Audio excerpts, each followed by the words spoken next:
మనిషి పక్కన ఉంటే జై కొట్టడం, ఆ మనిషి కాస్త దూరంగా వెళ్ళినాక అదే మనిషి పైన 4 మాటలు గట్టిగా మాట్లాడడం సర్వసాధారణంగా నేడు ప్రస్తుత కాలంలో కనబడుతున్న అంశాలే. సామాన్య జనాల మధ్యలో కావచ్చు, రాజకీయాల్లో పెద్ద పెద్ద వాళ్ళ మధ్యలో కావచ్చు, తంతు మాత్రం సేమ్ టు సేమ్. ఎందుకు ఈ మాటలు అనాల్సి వస్తుందంటే, తాజాగా ఆంధ్రప్రదేశ్ ప్రభుత్వం పైన వెంకయ్య నాయుడు గారు సంచలన వ్యాఖ్యలు చేసిన విధానం, వెరసి జరిగిన ఈ అంశం మొత్తం కూడా ఇప్పుడు మీ ముందుకు తీసుకొచ్చా. ఆంధ్రప్రదేశ్ ప్రభుత్వాన్ని ఉద్దేశిస్తూ మాజీ ఉపరాష్ట్రపతి అయిన ఈ వెంకయ్య నాయుడు గారు చాలా ఘాటైన వ్యాఖ్యలు చేశారు ఇటీవల. మహిళలకు ఉచిత బస్సు ప్రయాణం కలిగించడం వల్ల కలిగే ప్రయోజనం అసలు ఏముంది అంటూ ఆయన ప్రశ్నించారు. ఉచితాలను అలవాటు చేయకూడదంటూ ఆయన మాట్లాడారు. ప్రభుత్వాలు విద్య వైద్యంపై ఖర్చు పెట్టాలి కానీ ఉచితాలు అలవాటు చేయకూడదు. విద్య వల్ల పేదవాడు సంపన్నులయ్యే అవకాశాలు ఉన్నాయి. వైద్యం ప్రతి మనిషికి అతి ముఖ్యంగా అవసరమైనది. రాష్ట్ర ఆర్థిక పరిస్థితిని శ్వేతాపత్రం రూపంలో ప్రజలకు తెలియపరచాలి ఎప్పటికప్పుడు. 5 ఏళ్లలో అప్పులు ఎంత చేస్తున్నారు, ఎంత తిరిగి చెల్లిస్తున్నారు అన్నది ఒకటి ప్రకటించుకోవాలి. ఎటు పడితే అటు అప్పులు చేయడం, మాకు తెలియదు వేరేవాడు వస్తే వాడి ఇష్టం అన్నట్టుగా అధికారం వాడుకోవడం కరెక్ట్ కాదన్నారు వెంకయ్య గారు. అసెంబ్లీలో బూతుల సాంప్రదాయానికి తెరవేయాలి అంటూ కూడా ఇటీవల జరిగిన ఓ బాలయ్యకు సంబంధించిన అంశం దృష్టికి తీసుకొచ్చారు. సభలో లేని వారి పట్ల అమర్యాదగా వ్యవహరించకూడదట. అటువంటి వ్యాఖ్యలు చేసే వారిని వెంటనే సస్పెండ్ చేయాలి అంటూ వెంకయ్యనాయుడు గారు అద్భుతంగా చెప్పారు. ఎమ్మెల్యేలకు ఎంపీలకు సభలో ఎలా నడుపుకోవాలో ట్రైనింగ్ ఇవ్వాలని, పార్టీ ఫిరాయిస్తే చర్యలు తీసుకోవాలని, న్యాయస్థానాలు ప్రజాప్రతినిధులపై కేసులు 2 సంవత్సరాల్లో తీర్పులు ప్రకటించాలి, కోర్టులు తక్కువైతే జడ్జీలు తక్కువ సంఖ్యలో ఉంటే వెంటనే ఆ సమస్యను పరిష్కరించుకోవాలని నెల్లూరులో ఓ కార్యక్రమంలో పాల్గొన్న వెంకయ్యనాయుడు గారు ఈ మాటలు మాట్లాడారు. వాస్తవానికి వెంకయ్య గారు ముందుగా అద్భుతంగా చెప్పింది అసెంబ్లీలో ఎలా నడుచుకోవాలనే దానికి. వెంకయ్య నాయుడు గారి కాలంలో వాస్తవానికి అసెంబ్లీలో చాలా చక్కటి సాంప్రదాయం ఉండేది. ఒక మాట అటనుకున్నా, ఒక మాట ఇటనుకున్నా మళ్ళీ అసెంబ్లీ గేటు బయటికి దాటంగానే ఇద్దరు కౌగులించుకొని నమస్కరించుకొని మాట్లాడుకొని నడుచుకుంటూ వెళ్ళే పరిస్థితి ఆనాడు ఉండేది. కానీ ఈరోజు యుద్ధ వాతావరణం వస్తుంది. ఓ భారతదేశం పాకిస్తాన్ కొట్లాట మాదిరిగా ఈరోజు ప్రతి ఒక్క వ్యక్తి అటువైపు ఇటువైపు అనేటట్టుగా ఇటు ప్రజలు అలా అవుతున్నారు. రాజకీయ నాయకులు పెద్దవాళ్ళు కూడా ఆ పనులే చేస్తున్నారు. ఇటీవల అసెంబ్లీ సాక్షిగా బాలయ్య మాట్లాడిన భాష గురించి కూడా ఇది ఇండైరెక్ట్గా దెబ్బకొట్టినట్టే వెంకయ్య గారు. అసెంబ్లీలో లేని వారి గురించి, అంటే ఇక్కడ మెగాస్టార్ అనే వ్యక్తి లేనే లేడు అసెంబ్లీలో. ఆంధ్రప్రదేశ్ మాజీ ముఖ్యమంత్రి జగన్మోహన్ రెడ్డి గారు అసెంబ్లీలో లేనే లేరు అక్కడ కూర్చొని. మరి ఈ లేని వ్యక్తులను తీసుకొచ్చి మాజీ ముఖ్యమంత్రినేమో సైకో అంటాడు ఆ బాలయ్య, మెగాస్టార్ చిరంజీవినేమో వాడు వీడు అంటూ ఒక దురుద్దేశపు ఆలోచనతో అతను మాట్లాడుతున్నప్పుడు కనీసం ఎవడు కూడా ఆయనను కంట్రోల్ కూడా చేసే పరిస్థితి లేదు. స్పీకర్గా ఉన్న రఘురామకృష్ణంరాజు కంట్రోల్ చేయాలి, అలా మాట్లాడొద్దని ఖండించాలి, సస్పెండ్ చేసేయాలి తప్పు మాట్లాడుతున్నావు అని. అప్పుడు ప్రజలకు ఒక మంచి సాంప్రదాయం వెళ్తుంది ప్రజల్లోకి. మనవాడైనా సరే తప్పు చేసినప్పుడు సస్పెండ్ చేసే గుణం ఉండాలి. ఈ గుణం జగన్మోహన్ రెడ్డి గారిలో మనం గతంలో చూసాం.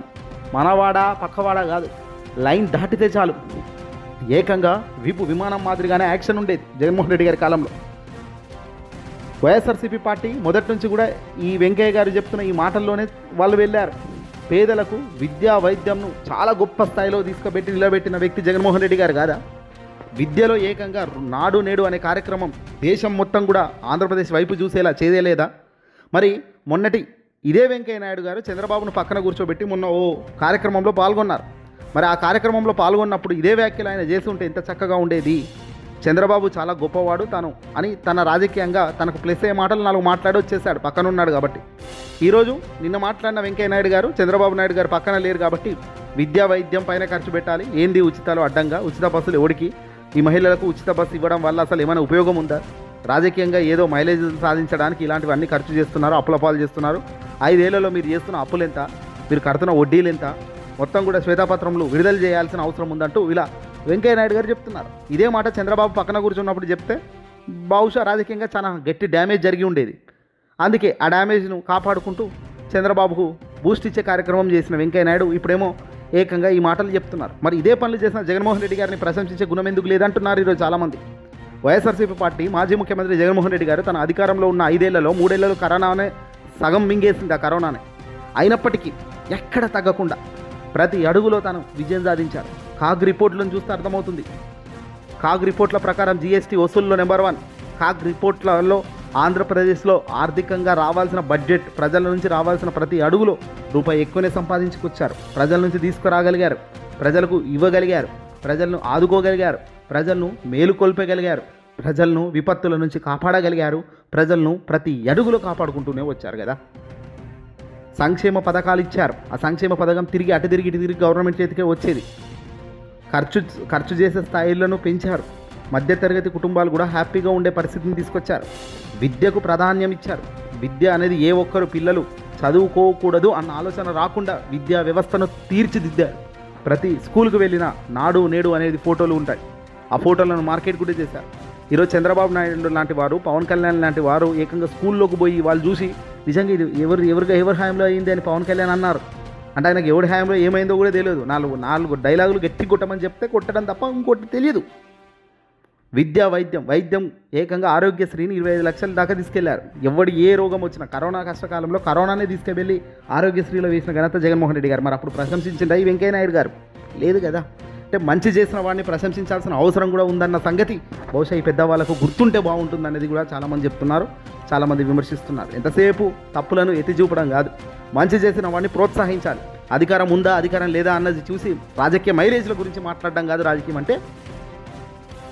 రాజకీయం వదిలేశాను కానీ మాటలు మాత్రం వదిలేయాలన్న వెంకయ్య నాయుడు గారు మరి మాటల్లోనైనా జగన్మోహన్ రెడ్డి గారు గతంలో చేసినట్టు చేయాయా చంద్రబాబు నాయుడు గారు అని చెప్తే బాగుండేదేమో. కానీ సంక్షేమ పథకాలు అన్నీ పనికొచ్చే సంక్షేమ పథకాలే గతంలో జగన్ ఇచ్చారు తప్ప పనికి రాకుండా ఇలా బస్సు ఉచిత బస్సు అని చెప్పి మహిళలకు ఉచితాలు ఇచ్చే పరిస్థితి లేదు అన్నాడు. ఈ రోజున స్వయంగా రాష్ట్ర వ్యాప్తంగా లిక్కర్ అమ్ముకుంటూ కూర్చుంటున్నారు రోడ్ల మీద. నకిలీ లిక్కర్ ప్లాంట్, వాటర్ ప్లాంట్ అనేది విన్నాం కానీ లిక్కర్ ప్లాంట్ అనేది ఈరోజు కొత్తగా వింటున్నాం. ఇంత దారుణంగా రాష్ట్రం ముందుకెళ్తుంటే దీనిపైన ఎవరు తప్పు చేస్తున్నారో వాళ్ళను మందలించే ధైర్యం కూడా ఈ పెద్ద మనిషి చేయకపోవడం కూడా బాధాకరమే. కానీ ఎంతో కొంత మాటలు అయితే మాట్లాడారు కదా, అల్టిమేట్గా సంతోషమే.